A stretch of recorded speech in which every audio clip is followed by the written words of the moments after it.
Joe, it's great to connect with you guys in downtown Charlottesville through our studio in downtown Charlottesville, our network in downtown Charlottesville. Today's program is pretty good. I thought yesterday's program was excellent. Mitch Corti of Subtext joined us, the Executive Vice President of Development, and he was an open book. I've heard this morning and into the day from a handful of folks that I have tremendous respect for. And you know who you are, and you watch the program, and they highlighted how transparent and straightforward Corti was in yesterday's interview. He highlighted the project on Stadium Road that's going to be home to eventually more than 1,300 students, a 729,000 square foot project that is going to be incredibly impactful on our community. A land lease, Mitch Corti's words, of 900 to 100 years, a land lease done with the Canton companies, who, frankly speaking, they have incredible foresight through assembling a bunch of parcels off of Jefferson Park Avenue, off of Stadium Road. And once a software search, a national GIS software search that was done by Subtext, the national developer, was done, they said, good God, this one company, this one entity, the Canton companies here in Charlottesville, owns this very developable area of the city that's in the shadows of Scott Stadium, and a hop, skip, and a jump literally from grounds at the University of Virginia, literally. They broker a land lease, and now they're going to spend, I couldn't even tell you the exact number. I guess I should have asked them the exact number, $200 million, if not more. I would love that exact number, to build a 729,000 square foot neighborhood. 1,300 people is a neighborhood.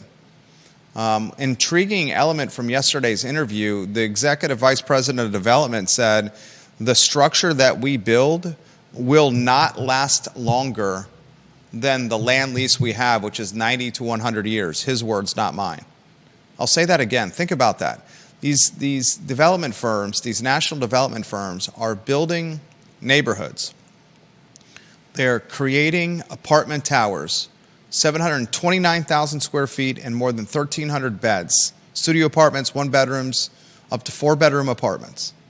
And in the process of putting their models together, they look at the length of their land lease, 90 to 100 years, and they say what we build on the dirt we're leasing will not last longer than the term of the lease. Absolutely just mind-boggling thinking.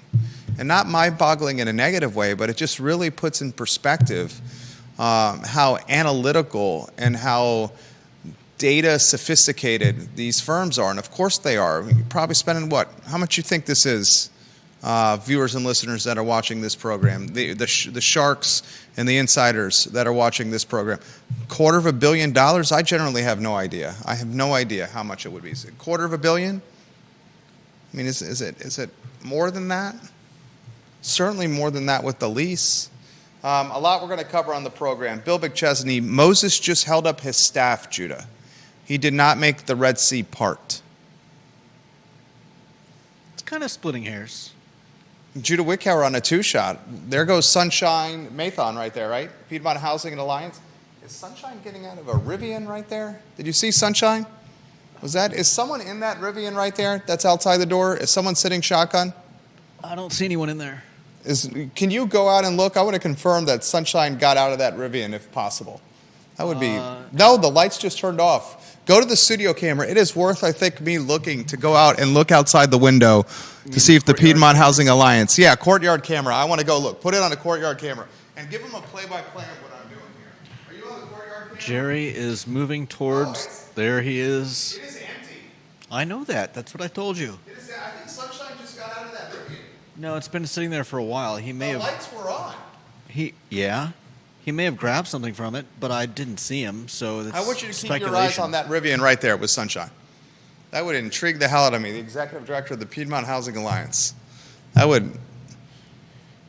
Deep Throat says, oh, okay. Deep Throat's got some intel over there. He says he drives a Tesla. And is this true, Deep Throat, or is this tongue in cheek? I think this is some sarcasm from number one in the family saying Sunshine drives a Tesla to his house in a home in an HOA neighborhood in Albemarle County. I think this is definitely sarcasm. He says this is sarcasm. Sometimes I can pick up your sarcasm, much like Judah's sarcasm over here. And to Deep Throat's credit, his sarcasm is lost in direct message. Judah's sarcasm, sometimes I generally cannot pick up, and I'm sitting across from him 4 feet apart. I strike. People laugh when I'm being serious. I strike Deep Throat's comment that Sunshine drives a Tesla. I'm very curious if that's his Rivian, though. I saw him walk. You saw him there. Anyway, I saw him walking. Right now, we'll see. All right, let's cut to today's headlines. Put them on screen if you could, and we'll weave Judah Wickower in on a two-shot here in a matter of moments. The lead of the show here is Trump on global television. The newly minted president in his second term straight up was jabbing, like not just jabbing, but I'm talking like jab to the face, right hook, uppercut Jerome Powell in the Federal Reserve, saying minutes ago that he's going to apply significant pressure on the Federal Reserve to get interest rates to drop right now. And then he says, frankly speaking, they should be dropping all over the world, and the rest of the countries in the world should follow America's lead and watch what I do. He's saying this at the World Economic Forum and Davos. Trump is one of bold proclamation and bold speech. The Federal Reserve and the White House are obviously separated for good reason. Powell was appointed by Trump, and Trump has kicked Powell in the family jewels proverbially many, many times. He is constantly putting Powell down, pressuring Powell, knocking Powell. And now that he is the most powerful man in the world, maybe Musk the most powerful man, Trump certainly either the most powerful or the second most powerful man in the world, he's saying rates are going to drop. And there's 1,000+ real estate agents in Charlottesville Area Association of Realtors, more than 100 brokers in the Charlottesville Area Association of Realtors that are begging for rates to drop significantly now, depending on where you're shopping and what your profile is like, well into the 7s. Your thoughts on that, Judah? You on a two-shot as you're offering commentary here? Is he saying they'll drop or demanding they drop? He's saying he's demanding they will drop. Okay. Demanding they will drop. Those are two very different things. He's demanding. He says, exact words, I'll demand that interest rates drop immediately. Wow. Well, I mean, that would be great, wouldn't it? Is it going to be great? Does it create housing affordability? If rates fall significantly, does it create housing insanity with buying and selling of real estate? Is now the time to try to get in the market and purchase right before rates drop, knowing you can refinance when they do? Because if rates drop a point and change, 2 points, and no one has a crystal ball. I frankly anticipated rates would have fallen here in the first quarter of the year, now that the election was behind us, and they haven't. I know the realtors are begging that they drop. Absolutely begging that they drop. As it is a market that is mired in quicksand right now, and this hellacious cold and snow has not helped loosen inventory. It has not loosened inventory in any capacity locally. What were you saying while I was talking there, J-Dubs? I have no idea. You don't remember what you just said 5 seconds ago? No, I don't. Okay, all right. I was listening to you. Okay. Let's see. I know it's not necessarily. You're right. It's not going to. It's not going to solve all the ills of the housing market. Just having the rates drop, and it probably will create a rush where people decide, okay, I'm getting in, and they haven't realized everybody else is thinking the same thing. So you may have a point that now, before the rates drop, may be a good time to get in and get something, and just have your foot in the door, and when and if they do drop, make the most of it. Give us a one shot over here. We'll get to some other headlines on today's program, ladies and gentlemen. We're going to chatter on the show significant layoffs at CNN, Starbucks, and Adidas. All announced today. CNN, 200 plus people laid off, 6% of the workforce getting pink slipped. Adidas, 500 workers laid off at the brand that was first established with footwear. Starbucks, layoffs at the corporate level. And I'll take it a step further. This hits our wire, our news wire in the studio.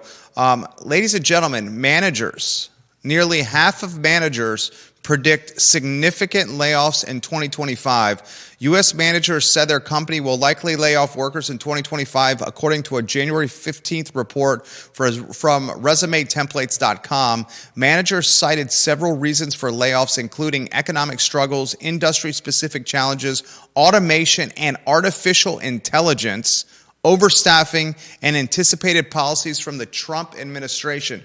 2 days ago on the I Love CVille Show, we highlighted investment bank Goldman Sachs, who was rolling out an aggressive artificial intelligence plan offering an AI assistant to 10,000 workers at the investment bank.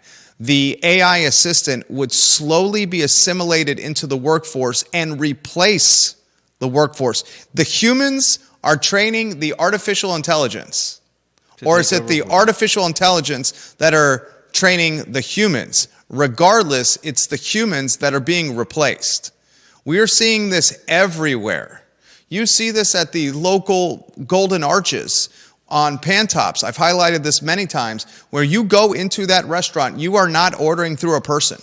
You are ordering through a kiosk. A person may give you the food, and frankly, all they do is they drop it on the counter. When you go through the drive-thru, they are adamant about you ordering through their mobile app. They want you to order through the app.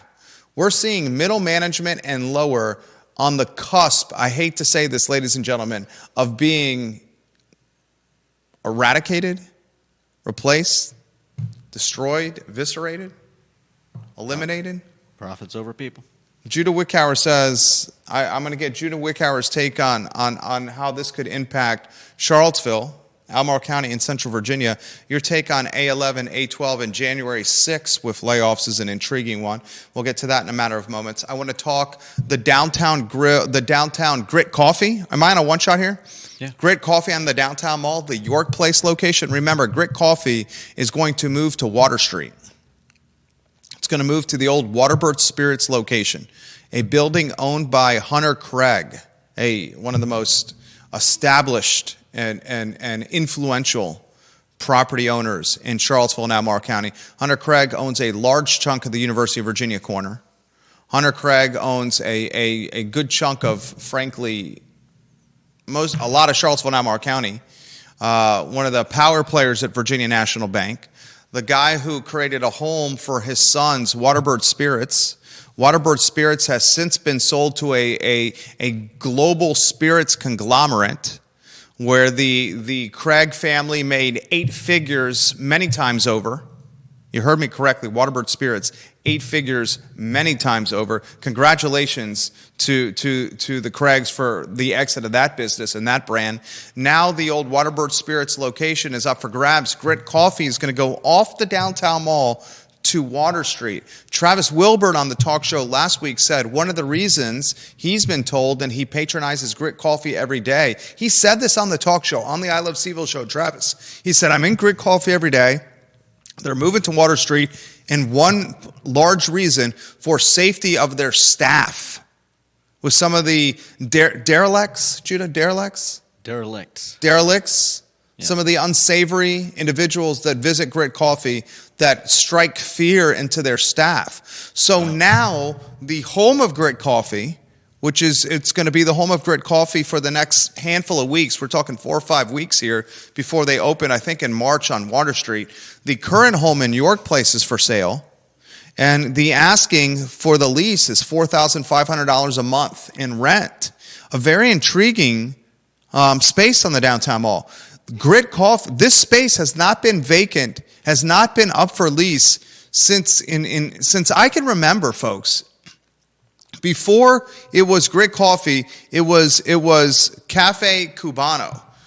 Tony Jorge, who I believe is still working for Devil's Backbone right now. My one-time neighbor on Rockledge Drive in Redfield, Tony Jorge, who owned Cafe Cubano. He had Cafe Cubano there. He exited Cafe Cubano, sold Cafe Cubano, and is now, ladies and gentlemen, working for Devil's Backbone from a hospitality standpoint. So this location is up for grabs. I want to compare and contrast this location, the Grit Coffee on the Mall in York Place, with Draft Tap Room and Blue Ridge Country Store, 3 soon-to-be vacant storefronts on the mall. And I want to talk upside, compare and contrast, and ask the question, Grit, Draft, Blue Ridge Country Store, which one has the most upside in downtown Charlottesville? Jude, I want to get your take on that. John Blair, I'm going to get to your comments here in a matter of moments in LinkedIn. Deep Throat, your comments. Viewers and listeners, put your thoughts in the stream. I will relay them live on air. Bill McChesney, I'll get to your comments here in a matter of moments. Got local media watching. Vanessa Parkhill, I'll get to your comments here in a matter of moments. Also on today's program, we are going to talk the best park for families. Judah, you'll have some insight on that. You've visited some of the parks. There's splash pads. There's parks around the mall. There's McGuffey. There's Tonsler, right? We'll talk best parks for families, as this is a topic of conversation in the news cycle. Sean Tubbs with this InfoCivo is doing a good job of covering this. And I'd like to put this in the universe. We get a lot of business from the I Love CVille Show, a lot of business from the show. I have a client that is looking to purchase a restaurant, cash on hand. I have a client that wants to buy a local F&B business. If you're a restaurateur and you're looking to exit your business, I have an established client with cash on hand that can make that exit a reality for you in the next couple of months. DM me, text me, email me, call me, let me know. Looking to buy a restaurant for a very established client that's looking to scale an operation. All right, Judah Wickhauer, two-shot. Your layoff commentary intrigued me. 200 plus laid off at CNN. 500. CNN's laying off 6% of its workforce. 500 people laid off at Adidas. Starbucks continues to lay people off. Starbucks is searching for an identity. Starbucks recently put new policy in play during the right after the George Floyd murder. And when the country was in particularly vulnerable, was very vulnerable post George Floyd and the Black Lives Matter movement, the Black Lives Matter protests, Starbucks put some policy in play that anyone could patronize their stores, even if they were not paying customers. They had a major situation play out where 2 customers in Starbucks who were black customers got into a brouhaha with store management about setting up shop in Starbucks despite not ordering any kind of product from Starbucks. Yeah. And management said, you got to leave, you're not paying customers. That was caught on film and turned into a brouhaha of monumental proportions for the publicly traded company. Recently, I'm talking last week, Starbucks said, you know what? The people that are in this store, in any of our stores, need to be paying customers from here on out. We are not going to deal with the collateral damage of allowing every Tom, Dick, and Harry in our store, even if they're not paying, because it's putting our staff, much like the Grit situation, it's putting our staff in a unsafe work environment. So now you have to pay to play if you want to patronize Starbucks or enjoy quality of life inside Starbucks. Adidas, 500 people. Starbucks, 6% of the workforce. You got Resume, templates.com saying half of United States of America managers said their company will lay people off. What the hell's going on? All from your commentary on CNN and the impact it could have on, frankly, nutso type of behavior. I don't know about the CNN causing the type of behavior. What I was referencing was the fact that our news agencies are losing market share. Obviously, we're getting away from having local reporters, unless you're in a big city. Richmond is basically in control of most of the Central Virginia newspapers. In regards to that, I'm wondering if we're not going to start seeing more echo chambers. You said it yourself about everybody moving to Blue Sky, where they're all going to sit around and kumbaya with each other, but they're not. Are they going to get opposing views? Are they going to get civil discourse? There's something to be said for those things, and I'm afraid we're going to lose a lot of that. And that brought me to the idea of occurrences like A12 and January 6th, where a lot of people may be getting their information not from a trusted news source, but from their personal echo chamber, and making decisions based on poorly sourced information.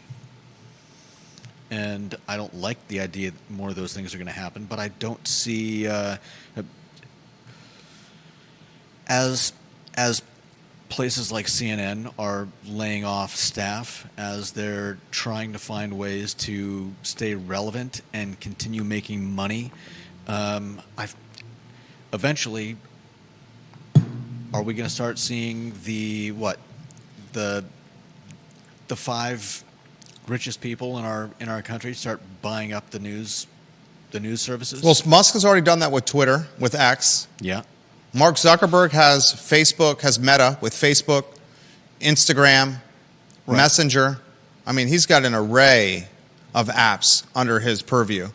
Mr. Beast is in the mix right now to purchase TikTok. Musk is being linked to purchase TikTok. The frightening proposition, if the folks that are in power gain more power through media ownership, that's terrifying. Bezos owns what? The Washington Post. Okay? He's a guy that's controlling one of the most institutional media brands globally, the Post. And Judah's right. If we start seeing the aggressive corrosion of legacy and traditional media, that's going to further silo power and influence in our country. And I don't think the activists and the liberals in Charlottesville and Albemarle County in Central Virginia are doing themselves a favor by transitioning over to Blue Sky, where they're frankly, which is an app, folks, an app that's similar to Twitter but not owned by Musk. That's why the anti-Musk movement is transitioning to Blue Sky. Speaking and interacting with people in a echo chamber is just going to mean your viewpoints and your perspectives will not be heard or seen or read by the masses. Well, I don't even know. I don't know about that, but worse than that is your views and viewpoints are going to stagnate. CNN is straight up saying its model's broken. It's going to potentially close its Manhattan bureaus and transition to headquarters in Atlanta, laying off at least 6% of the workforce right now. The top newspaper owner in the Commonwealth of Virginia, Lee Enterprises, is on the brink of bankruptcy. I mean, is failing financially. And as 2025 turns into 2026, the small business, the mid-cap business, is going to advertise digitally on platforms like frankly, Facebook. Facebook and Meta are going to gain even more market share as TikTok is in financial purgatory right now. Basically, a purgatory of being alive or not. You know, is TikTok on the cusp of being the way of MySpace and Friendster? I doubt it. Right? Is it going to be eliminated? We don't know. Well, just because it can't be used in the U.S. doesn't mean it will be eliminated. If it can't be used in the U.S., it's going to be worthless in the United States of America. Yeah. But those ad dollars in the United States would then go to Instagram, Facebook, and Meta. which would further strengthen Instagram, Facebook, and Meta, which would further disadvantage TV, radio, and print. There's a reason the Charlottesville Radio Group rebranded itself the Charlottesville Media Group. And I think the point that Judah makes is a good one. When you start losing voices of accountability or platforms of accountability, platforms of record, then you start becoming a community that is much more vulnerable. A community that's much more prone to backroom dealing and much more prone to frankly, scary movements. Yeah. And that's something that I think is worth highlighting on the program. Mm-hmm.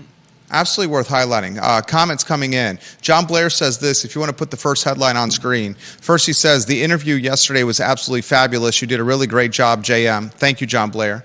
He says, if you want an answer for your best park in the city, I'd say it's Penn Park. He says, I say that because Darden Tau is located in Albemarle County. Penn Park's fantastic. I love McGuffey Park. I agree that Penn's probably the best. And I haven't even seen the construction that's recently been finished there. What's the splash park we take? I always forget this. The splash park we always take our 2-year-old to. Green something? Greenleaf. Greenleaf is a good one right there. Greenleaf Park. We take our 2-year-old. He loves to splash around on that. And then Blair says this. Jerry, Trump did the same thing, demanding that interest rates be cut in 2019. Here's a link to the article. Trump got the cuts he wanted in 2019 and shared the link on my personal LinkedIn in the comment section where this show is airing upon. The President of the United States comes out of the gate from the get-go and says, we are cutting rates and the world will follow us. The world will follow us. This will impact people with revolving debt, with floating debt. That credit card debt may be more manageable. It's I think, going to have an impact on the real estate market that potentially customers, that potentially buyers are not really anticipating correctly. I think it's going to be positive for the agents and the brokers.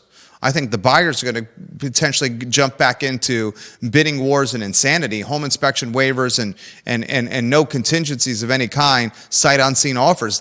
You start dropping rates like that, and you could go back into COVID bananas. Yeah. Okay, so, prepare yourself, ladies and gentlemen. Lord and Ivy, thank you for watching the program. She says Greenleaf for the littles, 2 to 5-year-olds. Bill McChesney says Greenleaf Park is served from McIntyre Park by the bypass. Is severed from McIntyre Park by the bypass. West McIntyre has been changed by the city, placing the YMCA in it. East McIntyre has the skate park in it now and is primarily accessible from West McIntyre. Belmont Park off of Avon, Washington Park at 10th and Preston. All these properties were given to the city of Charlottesville along with Justice and Market Street Park by Paul Goodloe McIntyre. Great stuff from the mayor of McIntyre right there, Bill McChesney. I love Bill McChesney. You make the program better. The Market Street Park, in the giving of Market Street Park, of Lee Park, Robert E. Lee Park, of Freedom Park. What is the name of the park? Isn't it just Market Street Park now? It's not Freedom Park. Is that right? I don't know. Lee Park, where the A11 and A12 epicenter, the epicenter of A11 and A12, that park was given by Paul Goodloe McIntyre of McIntyre School of Commerce at the University of Virginia. And the language when gifting this park to the city, he had a couple of caveats and contingencies. It, A, always has to be called Lee Park. B, it always has to have this statue of Robert E. Lee in it. And C, has to be a public park for the city to enjoy. 2 of the 3 caveats were not honored. 2 of the 3. I'm picturing Charlottesville standing over his resting place, saying, "What you gonna do? What you gonna do?" We've seen a lot of broken promises, have we not? Yep. We've seen a lot of broken promises in our fair city here in Charlottesville, Virginia. I got this comment from Facebook message in an anonymous capacity. This is not Deep Throat, but this is something that comes in from someone who knows the game. How much commercial leverage do you think Trump has that will be ballooning, terming in the next 12 to 24 months? That's a great question. Jesus. takes it a layer further. Unpack what this commenter has to say, Judah, or I can unpack it for you if you'd like, if you want to pass this to me. Could you read it again? How much commercial leverage do you think Trump has that will be ballooning and terming in the next 12 to 24 months? Ballooning, terming? Yeah. I'm not sure I understand that. Okay, I'll unpack it here. Donald Trump owns a lot of real estate. Yeah. A lot of commercial real estate. Mm-hmm. A lot of that real estate that he owns has debt that's coming due. Term and balloon. That's what it's coming due. Yeah. A lot of that debt is floating debt. Debt that gets has an interest rate tied to it, where every couple years, every year, that interest rate is reassessed, determined by a banker, and moves with prime. Mm-hmm. This commenter makes the comment: Trump demanding rates go low. Is this what's best for America, or is this what's best for Trump?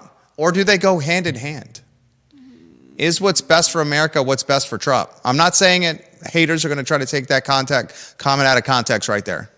But Trump demanding that rates go low, is that what's best for America, or is that what's best for Trump? That's a good question. It's a great comment right there. Mm-hmm. Especially with one of his first very boisterous pushes since he's gotten into office. Janice Boyce-Trevelyan, isn't there an investigation into FCC and Soros buying all the radio stations? There's always something going on with Soros.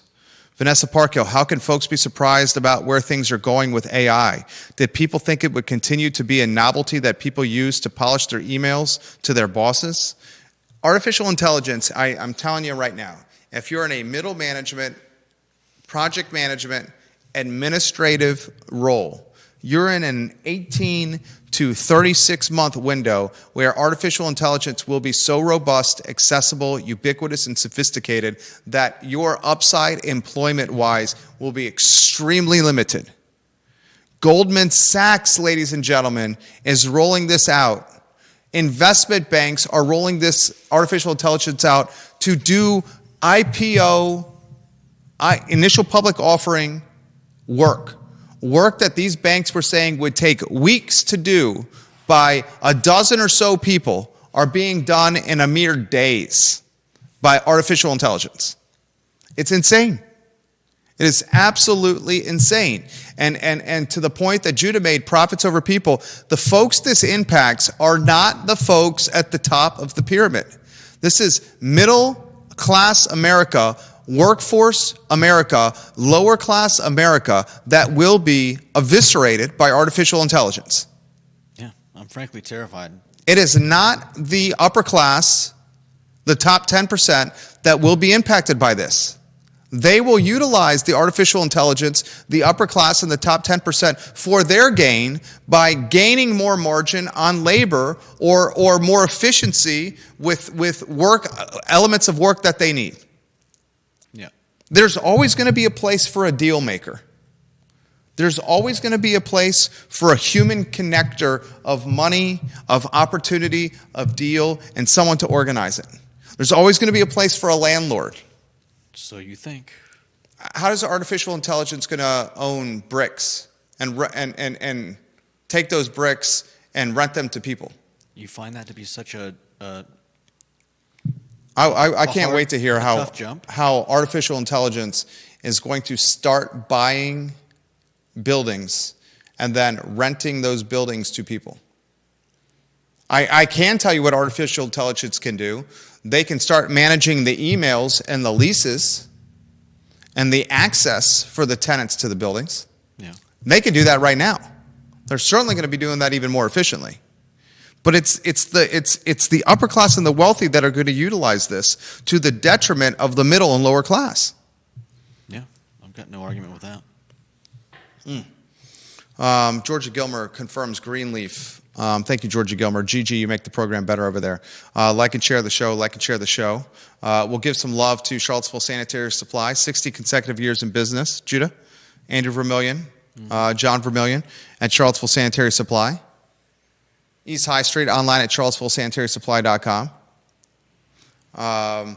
Deep Throat highlights target rate cuts do not always lead to lower mortgage rates. Inappropriate cuts lead to a steeper curve, higher term premium, and higher mortgage rates. That's true. That's true. I would imagine the cuts that Trump is pushing, I think we all are in agreement, though, will be cuts that are tied to housing. Bill McChesney, Lee Park was gifted as a memorial to McIntyre's parents. Thank you for that insight there, Bill McChesney. Bill McChesney, you make the program better all the time. I sincerely mean that. Next headline, Judah Wick, is that the Grit Coffee headline? Yep. This is an opportunity for somebody. $4,500 a month rent for Grit Coffee. York Place. $4,500 a month. That's reasonable. Mm-hmm. We are, let's see, I can't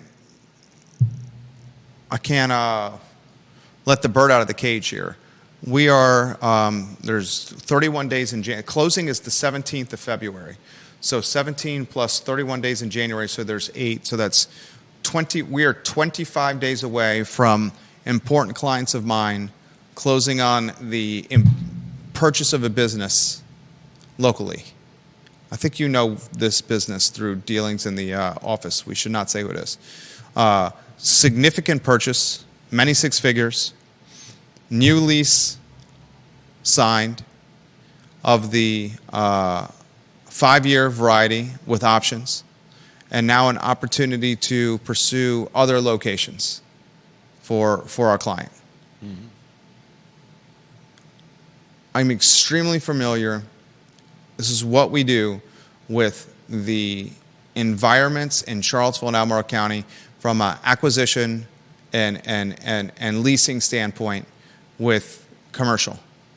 And ask of $4,500 a month from the Charlie Lewis family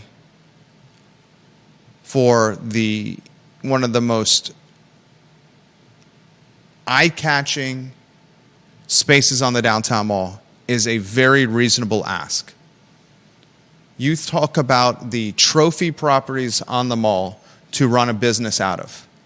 You immediately think what? Hamilton's, right? You immediately think maybe the Whiskey Jar. You immediately think Citizen Burger Bar. Think Zocalo, right? These are some of the trophy, the A of the A commercial on the mall.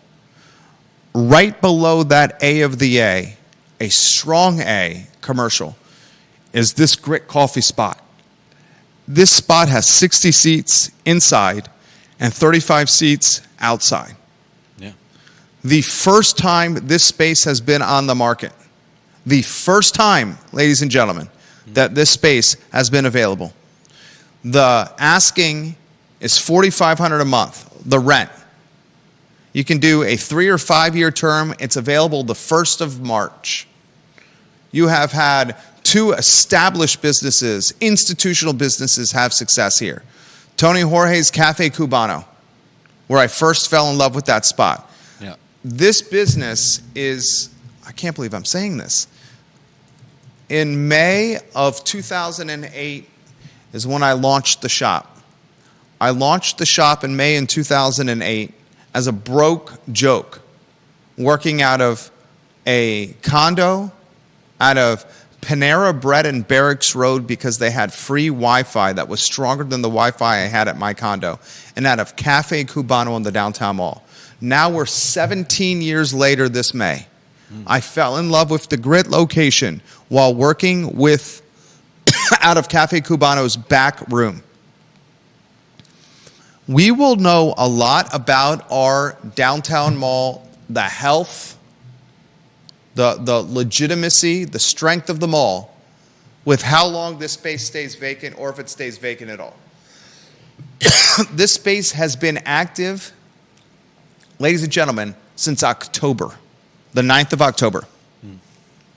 And here we are, the 23rd of January, and it's still active. And it's going to be vacant the 1st of March. In 5 weeks, this will be vacant as Grit moves to Water Street and the old Waterbird Spirit location, Hunter Craig's old clock building across from Mono Loco. If it's vacant for an extended period of time, you have one of the A's vacant, along with other A of the A's vacant, Commonwealth Sky Bar, Yeah. Blue Ridge Country Store, and good God, Draft Tap Room. Stefan Friedman, are you going to open? I linked in Stefan Friedman. He said he would come on the program. Please remind me after the program to follow up on my LinkedIn request where Mr. Friedman, Stefan Friedman, said, I will come on the show after the new year to talk everything we have going on. He owns, he's a owner of Ace Biscuit and Barbecue, Draft Tap Room. He is a part of the Little John's team, owner of Bonnie and Reed, owner of Vitae Spirits. The Scuttlebutt on the Street has one of the best, freshest sushi joints in all of the region operating out of Vitae Spirits. A sushi joint that has seats for just 6 people and no established menu. A husband and wife creating made-to-order sushi of their choice for customers. Their choice, the husband and wife, for customers. Only 6 seats out of Vitae Spirit. All this under Stefan Friedman's purview. Grit Coffee, if it's vacant for an extended period of time, you got something going on here. Right? Yeah. First time in its history that it's available for rent. And an asking price that's reasonable, $4,500. We're not talking about some of these astronomical rents that we've heard through the grapevine of like these other spots on the mall, like a late night club and venue for live music that's flirt with $20,000 a month in rent. I'm not going to out what it is, but you guys can probably figure that on your own. Okay, a very reasonable ask here. And this is a perfect segue as you rotate the lower third. Judah, which do you think has more upside of the vacant storefronts that cater to food and beverage? The country store, the Blue Ridge Country Store, we're hearing that's going to soon be assimilated and soon be merged into Bagby's. Draft Tap Room, Stefan Friedman's Draft Tap Room, or the Grit storefront, the Lewis family Grit storefront. Which has most upside to you and why? I'd go with Grit. Ooh, I'd love to hear this. I think you could be right. Why Grit? I think it's got better positioning than the others. I think you're right on that. And by better position, explain that for the viewers and listeners. It's between Whiskey Jar and it's on the right side of the mall. That's the stronger side of the mall. It's it's on the Omni side of the mall. It's on the Code Building side of the mall. There's more foot traffic on that side of the mall. The other two may see an increase in warmer months when the pavilion opens back up, but I think that's all that traffic is still going to be walking up and down in front of Miller's and York Place as well. So I just think that's got the best positioning of those 3 spots on the downtown mall for year-round foot traffic. You know, you and I like to go back and forth, and sometimes I choose an answer for a little friction for the show because I think a little bit of friction makes for a better show. I'm in agreement with Judah on this one. The least of the 3, and all 3 are strong options. All 3 have upside. I'm not throwing shade on any of them. All of them have upside.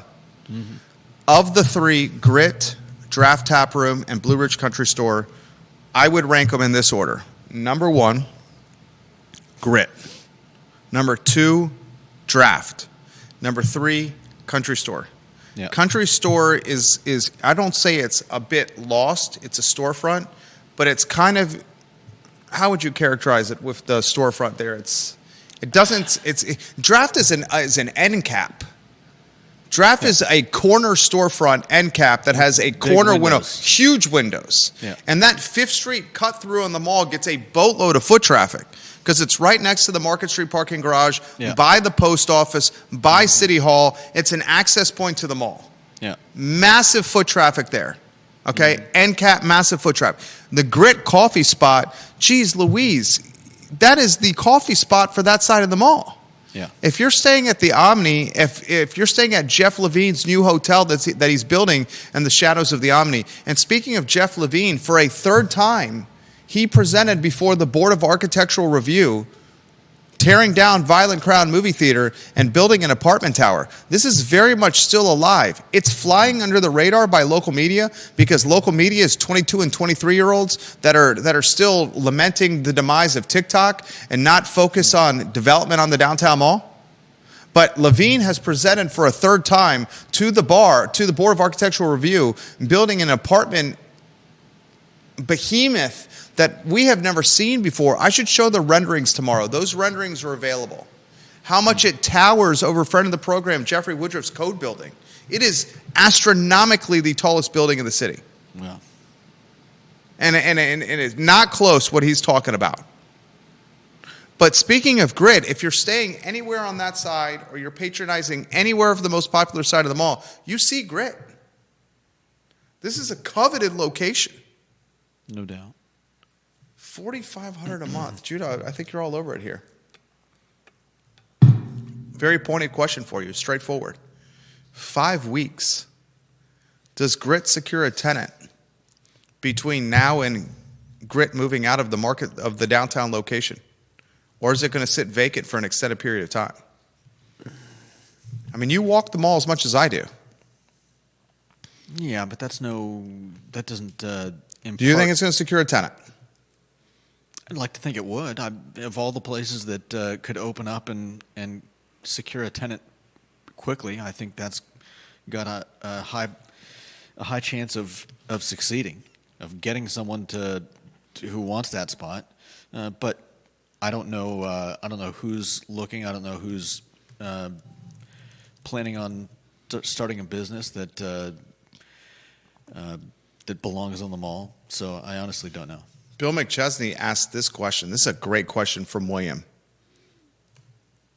If Levine's apartment tower gains city approval in the site of Violent Crown movie theater, does that help or hurt a prospective tenant eyeing the Grit Coffee York Place downtown mall location? That's a hell of a question. That's a great one to unpack. I'll start with Judah Wickower on that one.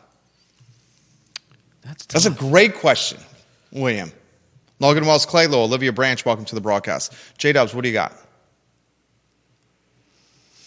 I mean, just basically going off of what I've heard here, I'd say that there may be a period of reduced traffic when there's a lot of construction going on in that area. But honestly, I'm not sure, and I think ultimately somebody looking at that spot probably would see the construction and the prospect of an apartment block there as a good thing. I'll take the flip side, and not just for the sake of a talk show, but authentically, in my heart of hearts, I mean this. If Levine gets approval for this apartment tower, he wants, 18 stories, right? Yeah, without changing the overall height. If he gets an 18-story apartment tower on the downtown mall, where the movie theater is, from the approval process to the finish of the tower, the construction of the tower, will be years. Yeah. And in that stretch of time, years, that side of the mall and the mall as a whole will take a hit. You will have on that side of the mall 2 projects going on at the same time. His project to build the hotel next to the Omni and his apartment tower where Violent Crown is. I don't know this. This is purely conjecture. Purely talk for a talk show. This is a great question for the you-know-whos that are watching this program here. One watching right now. Just sent me a Facebook message. Does a Levine, the developer from the Big Apple who lives in North Garden, does he want the hotel project and the apartment tower on Violent Crown to be built at the same time for construction efficiency? You think? I don't. I literally said it's conjecture. I do not know. Would a guy as sophisticated Jeff Levine, who could be potentially raising $500 million for these two projects. Would he want the two projects to be constructed at the exact same time to save money on construction costs, labor costs? I do not have that answer. That is above my pay grade, but that is certainly in the pay grade within a couple of people that are watching this program right now. Because you could conceivably having labor, the same labor going from job site by Violet Crown to job site by the Omni Hotel. What are you talking? You're walking across the mall there, right? Yeah. I mean, you're walking 100 yards from one project to the other. And here's the other bananas thing. We still do not have an effing update on the Dewberry Hotel. The call for offers was the 9th of January. The folks that sold the Quirk Hotel and the Keswick Hotel said, your deadline to get your offers in is the 9th of January. Did any offers come in? Or did no offers come in? I would want to know, why hasn't the Daily Progress done a follow-up story on that? Reynolds, you're the editor over there. A follow-up story should have been out on the 10th or the 11th on this. If you're going to break the news that it's for sale, a follow-up story should be done on whether any offers came in or not. And if you get no comment from the listing brokers, that's a story. They gave me no comment. But a follow-up should happen. I'm paying for a subscription. One of, I think, like 3,000 people in the community that are paying for a subscription. I think it's down to that few people. Could you conceivably have 3 significant construction projects at the very same time on the mall? 3? Be harsh. And does Levine want 2 of them to happen at the same time intentionally with the hotel and the apartment tower? Sincerely would like to know that answer. All right, 1:27. We're approaching our hour here on the I Love CVille show. A couple of items I want to get out of the notebook. I love to get the renderings he presented to BAR, the Board of Architectural Review, on tomorrow's show. Can you make a note, if you could, please, sir, to show the renderings tomorrow? And when we do our pre-production meeting, and I'm like, these are the topics I want to cover, it could be like, well, you wanted to talk about these renderings? And then I'd be like, okay, and I can send them to you. In fact, I'm going to send you the renderings right now. I'm going to Facebook message you the renderings right now. That way it's not on my shoulders. And then I'm going to kindly ask you, very kindly, can you please have these renderings that I'm Facebook messaging you on screen and in tomorrow's rundown as a headline, please, sir? Mm-hmm. Thank you. Those are in your Facebook inbox. Last item of the notebook, I have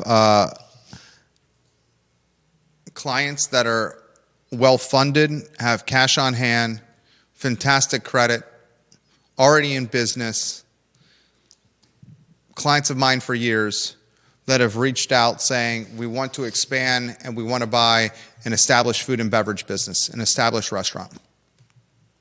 They'd like to close the deal in the next 90 days if possible. If you're on the cusp of looking to sell your food and beverage business and are just burnt out, you accrued a lot of debt during COVID, you took a HELOC out during COVID, you have those idle loans that you took on, those low interest loans during COVID, and now the payments are coming due, and you basically want to, if you're burnt out, let me know. Let me know. We have a very established client that is very interested in expanding what they're doing right now. And I'm very excited for the middle of February, where we can potentially break the news as we close on a very established business. My client's purchasing a very established business for many 6 figures. I think that is going to be a positive for our community, ladies and gentlemen. All right, today's Thursday, a Thursday edition of the I Love CVille show. It was a short week, right, for MLK Day? The Thursday edition of the I Love CVille show. I am very grateful for your viewership and listenership, guys. For Judah Wickower, my name is Jerry Miller. Thank you kindly for joining us so long.